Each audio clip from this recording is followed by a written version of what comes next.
Welcome to my study today. Following our last video on neither nor, I'm going to look at either or separately. Or is it either or? Either or, either or. Well, we better have a look at that. And at the end of the video, there's some exercises for you to practice.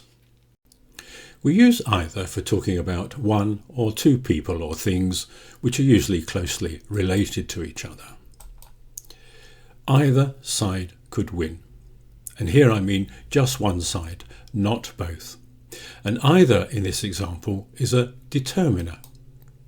And when we use either as a determiner, we can't use another one. So you can't say the either side could win. It's simply either side could win.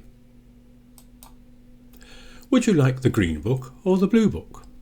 And the girl says, oh, either will do. In other words, it doesn't matter which. In this example, either is a pronoun. You can see it standing instead of the books. Either can be used with a singular noun. Here's the dentist. He's asking his patient, would you like to come on Monday or Tuesday? And she says, either day is fine. Look at the verb. Either day is fine. It's a singular verb. We can use the preposition of with either, plus a noun phrase. Have either of the doctors come to see John yet? If you look at that closely, you'll see that either of is followed by the, which is a determiner. I can't say, have either of doctors come. I need some kind of determiner in there. And of course other words are like those, them, or your. These are all determiners. They must follow the either of. In some sentences, we do have a choice with a plural or a singular verb. Look at these examples. My teacher said either of the answers is correct. In other words, it's like saying each one is correct, therefore a singular verb. But English speakers will very often change that. Sorry, I don't think either of the answers are correct. And I think it's because we think of the two things as a plural, and so our mind switches to a plural verb. So here we use are, and you have a choice to use both. Let's take a look at neither for a moment with a positive verb. In this sentence, I tried both keys, but neither of them worked. Now, can I put either in there? It would be very, very difficult to do that. I tried both keys, but either of them didn't work. Doesn't make a lot of sense, does it? So in that case, I have to use neither. And neither here is the subject of this sentence. Subject of the verb worked. Here's another example. Neither of them could give me directions.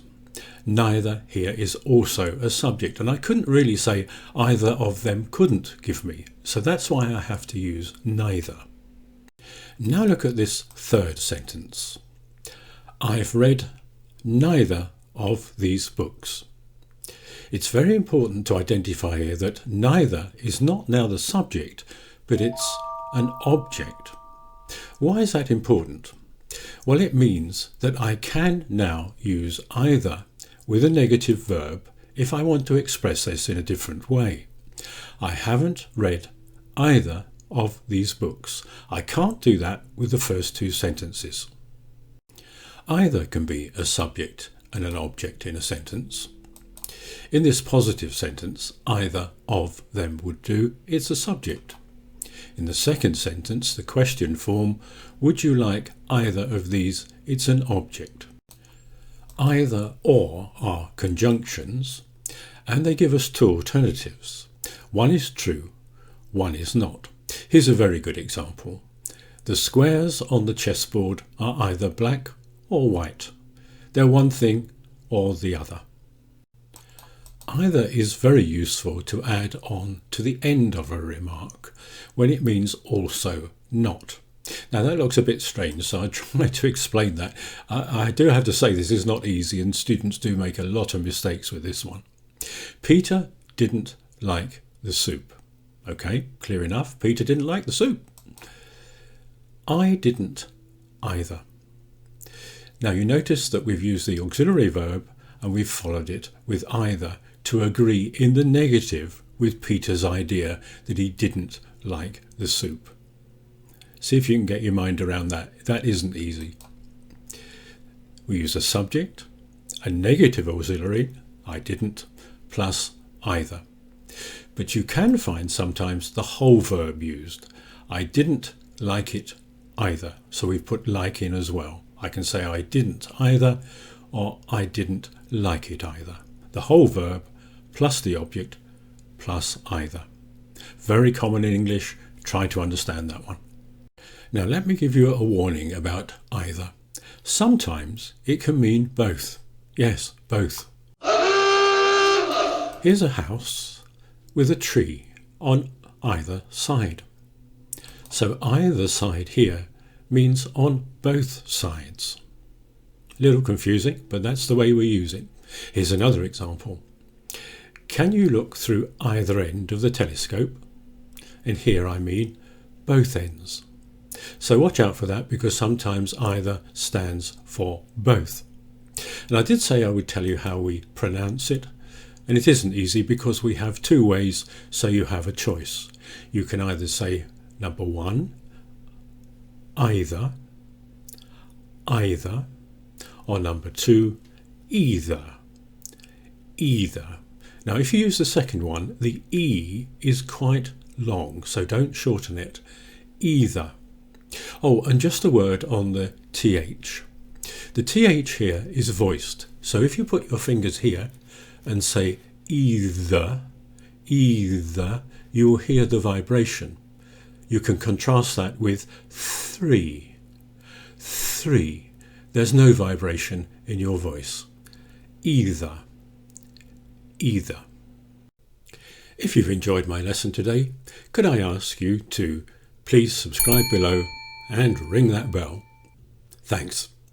Now here are some exercises for you to practice. Exercise 1. Complete the sentences with either.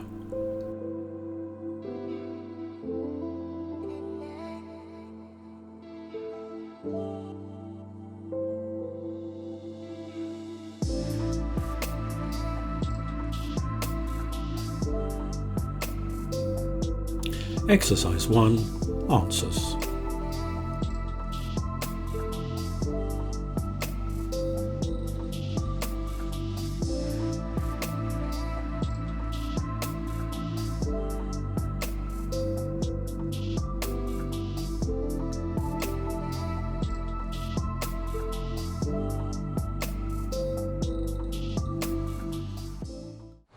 Next time we shall look at the word all. All you need to know about all. So thanks for watching. Please subscribe below and I'll see you next week. Bye.